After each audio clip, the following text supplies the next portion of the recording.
In this lesson, we'll use the puppet tool to animate the leaves of the poppy logo. All right, so let's go ahead and get started. I'm just going to zoom in a little bit on those leaves and pull this up a bit. I'm just using the space bar to toggle over to the hand tool.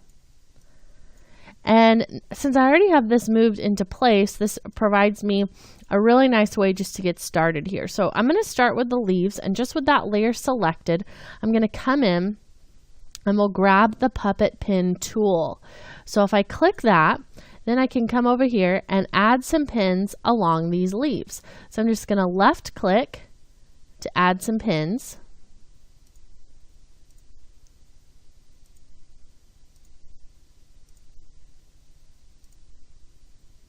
Just about 9 pins there, I think will do great. And actually, I'm going to undo a few of those because I'd rather have this one be a little bit higher. There we go.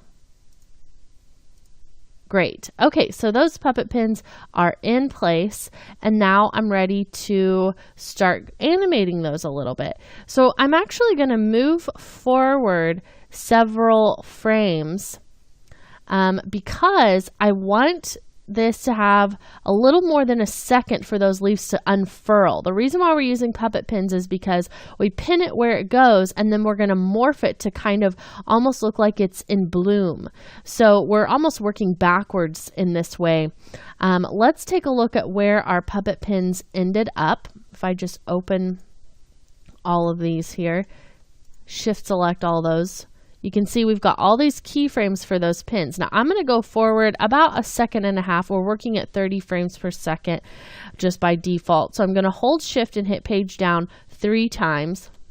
And that moved me forward 30 frames, which means that I moved forward 1 second in time. And you can see that over here.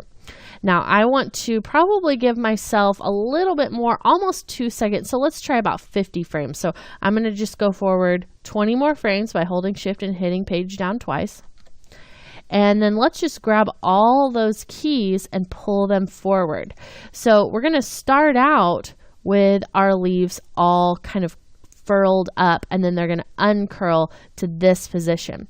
So let's just start with one of our pins. I just clicked away to deselect and then grab one pin to be able to come in here. Now let's say maybe this one. I'm just going to pull that in kind of like this. And we're just working this kind of into a furled up, little curled up leaf. Okay, and then I can toggle using the space bar. Great. Okay, let's do the same thing with our other pieces. And you can see how easy it is to use the puppet pins just to really quickly get this looking the way you want. And it may be helpful to you to turn off your other flower layers so you can kind of see that now this is just a very tiny little white dot.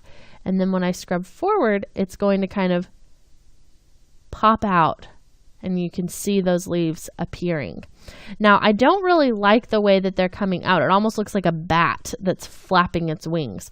So what I'm going to do is go right in between those keys, take a look at the pins again, and start to kind of coax them to unfurl more in the way that I want them to. So you can see how this one is just going in a straight line. I'm going to tell it I want it to kind of go up first.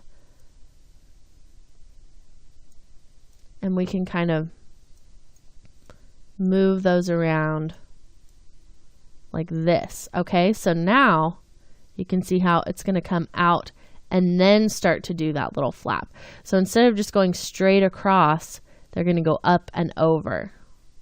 Very nice. Okay, so I really like the way that that is looking. And let's go ahead now and stagger one of our leaves to open a little bit later than the first one. So the way that I can do that is by selecting all the pins on one side. So I'm just going to shift select all of those. And it looks like that's going to be puppet pin 1, 2, 3, and 4. So what I'll do is start at the beginning and move forward 10 frames. So I'm just going to hold shift and hit page down. and then we'll select the keys for 1, 2, 3, and 4 and just pull them forward very slightly. And you can hold shift to snap them on that current time indicator. So now what's going to happen is leaf on the left is going to come out first and then leaf on the right. So it makes it just look a little bit less uniform and perfect that way. And then another thing we can do is maybe select all our keys for those pins, and let's go up to animation, choose keyframe assistant, and easy ease those. Let's just see what it looks like. We may not want to easy ease that middle key, but let's just test it out. So I'll hit the 0 key, and you can see how if you want that look where it kind of pauses in the middle, that's what those easy ease keys are doing in the middle. But I do like the way that it slows it at the beginning and end, and then it would go fastest in the middle if we didn't have that other key that has easy ease on it. So let's select all our middle keys, which is going to be all of these. I'm just holding shift to grab all those. And what I'll do is control click them. And you see that takes it back to a linear keyframe. And then I'm going to control click it one more time. And that's going to make it an auto Bezier. So what that'll do is just smooth it so it doesn't stop in the middle. So now I'll hit the 0 key. And you can see how it just smooths it a little bit, where it makes it kind of start out a little bit slower, goes a little bit faster in the middle, and then slows back down again at the end. So it just redistributes the timing. It's doing exactly the same motion, but it's just making the timing look a little bit different, okay? So now that we've pinned our puppet of our little leaves, it's time to move on, and we'll be creating some shapes from vector layers of our stems, and then we'll be animating those to look like they're growing out of the leaves. So stick around and we'll learn how to create shapes from vector layers in the next lesson.